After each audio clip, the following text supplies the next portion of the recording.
नमस्कार, द नगरी न्यूज की खास पेशकश खबर दिन भर में आपका स्वागत है। मैं हूं ललित वर्मा। चलिए रुक करते हैं आज दिन भर की तमाम बड़ी खबरों की ओर। राजधानी जयपुर के लिए 20 दिसंबर ब्लैक फ्राइडे के तौर पर दर्ज हो गया है। इस दिन जयपुर अजमेर हाईवे पर हुए गैस टैंकर हादसे में 14 लोगों की जान चली गई थी और 3 दिन के बाद भी कई लोग जिंदगी की जंग लड़ रहे हैं। ताजा हालात के मुताबिक हादसे में गंभीर रूप से घायल करीब 34 लोगों को इलाज के लिए जयपुर के एसएमएस अस्पताल में भर्ती कराया गया था, जहां आज यानी कि सोमवार को पूर्व मुख्यमंत्री वसुंधरा राजे ने एसएमएस अस्पताल में घायलों के परिजनों से मुलाकात कर हालचाल जाना। मुलाकात के दौरान उन्होंने प्राचार्य कक्ष में जाकर गंभीर रूप से जले मरीजों की रिकवरी के बारे में जानकारी ली। बैठक के बाद उन्होंने बताया कि बर्न वार्ड में जाने से संक्रमण का खतरा रहता है, इसलिए उन्होंने प्राचार्य कक्ष में ही परिजनों से मुलाकात की। इसके बाद उन्होंने मीडिया से भी बात की। घटना पर अपनी संवेदना व्यक्त करते हुए उन्हें बेहद दुख बताया। साथ ही हादसे के समय मुसीबत में फंसे लोगों को जान बचाने वालों का भी आभार जताया। एसएमएस अस्पताल में घायलों का हाल जानने के लिए सांसद हनुमान बेनीवाल ने उनके परिजनों से मिलने के बाद पत्रकारों से बातचीत की। हादसे पर उन्होंने कहा कि सीएम को खुद इस मामले की जिम्मेदारी लेनी चाहिए। डिप्टी सीएम इस इलाके से आते हैं जिनके पास कई महकमे हैं, किसी न किसी व्यक्ति को इसकी जिम्मेदारी लेनी चाहिए। उन्होंने कहा कि भजनलाल राजस्थान के लिए अशुभ हैं, आगे पता नहीं क्या क्या होगा। इस राजस्थान को ईश्वर ही बचाए। कांग्रेस भाजपा की गोद में बैठ गई है। कांग्रेस जिस तरह से पेपर लीक कराए, जिस तरह से घटनाएं ही, कांग्रेस वाले लड़ नहीं रहे हैं। वह कहते हैं कि हम आंदोलन करेंगे तो भाजपा वाले डरा देते हैं, कहते हैं कि तुम्हें अंदर करा देंगे, बस इस पर वह चुप हो जाते हैं।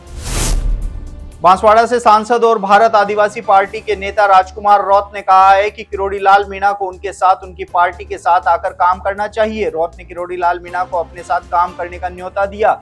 जयपुर में भारत आदिवासी पार्टी कार्यालय के उद्घाटन के दौरान मीडिया से बात करते हुए राजकुमार रौत ने कहा कि वह संघर्षशील नेता हैं, सड़क से लेकर सदन तक संघर्ष कर रहे हैं, लेकिन जब सदन में संघर्ष करने की बात आई तो उनको सड़क पर भेजने का कुछ लोग काम कर रहे हैं। हम कहना चाहेंगे कि हम उन्हें मानते हैं, उनका सम्मान करते हैं, उन्होंने बहुत संघर्ष किया है। हम यह भी कहते हैं कि उन्हें हमारे साथ जुड़कर काम करना चाहिए।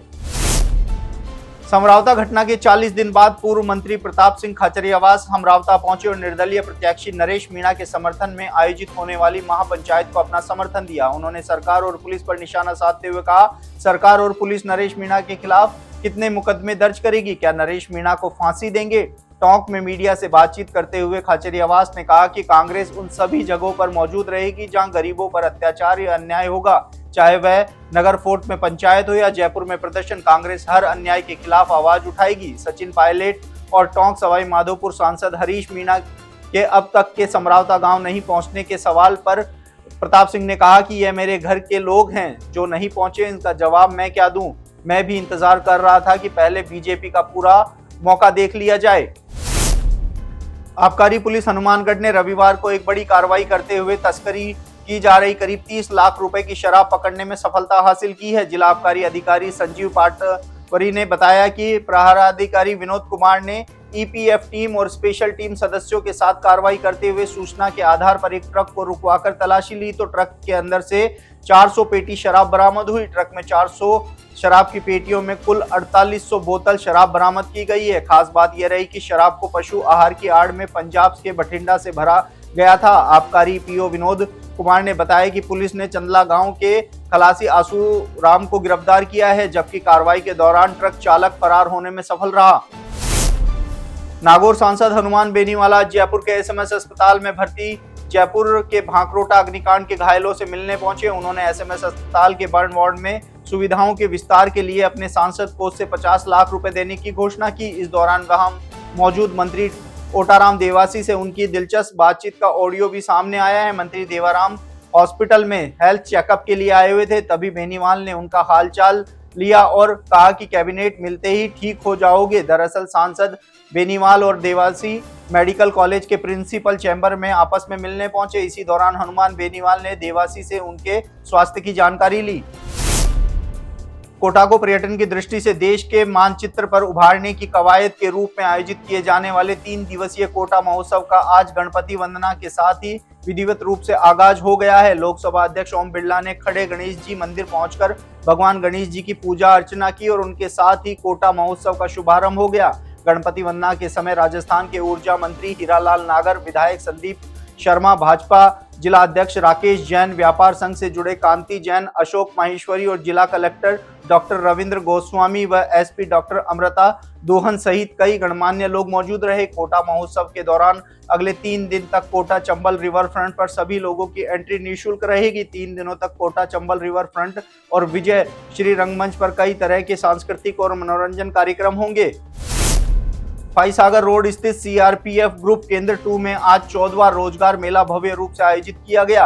कार्यक्रम में केंद्रीय मंत्री भागीरथ चौधरी ने हिस्सा लिया और 755 नवनियुक्त कर्मचारियों को नियुक्ति पत्र सौंपे। यह आयोजन देश भर में रोजगार सृजन को बढ़ावा देने की प्रधानमंत्री नरेंद्र मोदी की पहल के तहत किया गया। इस अवसर पर प्रधानमंत्री नरेंद्र मोदी ने वर्चुअल माध्यम से जुड़कर युवाओं को संबोधित किया। उन्होंने कहा कि रोजगार मेले में युवाओं को न केवल रोजगार मिलेगा बल्कि देश की विकास यात्रा में उनका योगदान भी सुनिश्चित होगा। देश भर से में 45 स्थानों पर आयोजित किए जा रहे इस रोजगार मेले में के तहत 71,000 से अधिक नियुक्ति पत्र वितरित किए गए हैं। केंद्रीय मंत्री भागीरथ चौधरी ने अपने संबोधन में कहा कि यह कार्यक्रम युवाओं के सपनों को साकार करने की दिशा में एक महत्वपूर्ण कदम है।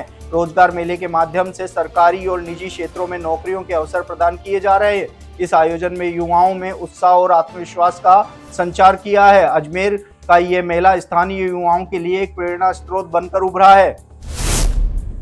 हनुमानगढ़ जिले के सिकरोहिड़ी गांव में रात्रि में एक पेट्रोल पंप पर एक बाइक सवार 3 युवकों ने पिस्तौल की नोक पर पंप को लूटने का प्रयास किया, मगर नकदी नहीं होने पर तीनों ने ही फायर कर दिए, जिससे गोली केबिन में पड़े कंप्यूटर पर लगी। वहीं एक आरोपी के हाथ पर भी गोली लगी। इसमें के बाद आरोपियों के भागने का प्रयास किया, मगर पंप कर्मचारियों ने तीनों को पकड़ने का प्रयास किया, जिसके बाद तीनों बाइक छोड़कर फरार हो गए। वारदात की पूरी घटना सीसीटीवी कैमरे में कैद हो गई है। घटना के बाद भादरा पुलिस ने नाकाबंदी भी की, मगर तीनों आरोपियों का कोई सुराग नहीं लगा। सीसीटीवी कैमरे में तीनों आरोपी वारदात करते हुए नजर आ रहे हैं। कोटपुतली के सारून थाना क्षेत्र में 3.5 साल की बच्ची चेतना बोरवेल में गिर गई। यह बोरवेल घर के अंदर कुछ दिन पहले खुदवाया गया था, लेकिन पानी नहीं निकलने के कारण इसे बंद कर दिया गया था। बोरवेल की गहराई करीब 150 फीट बताई जा रही है। घटना की सूचना मिलते ही पुलिस प्रशासन मौके पर पहुंच गया और राहत एवं बचाव कार्य तेजी शुरू कर दिया गया। बच्ची को सुरक्षित बाहर निकालने के प्रयास जारी हैं। जयपुर से एनडीआरएफ और एसडीआरएफ की टीम कोटपुतली पहुंच चुकी है। तो ये थी दिन भर की तमाम बड़ी खबरें। कल फिर से आपके साथ रूबरू होंगे, तब तक के लिए नमस्कार।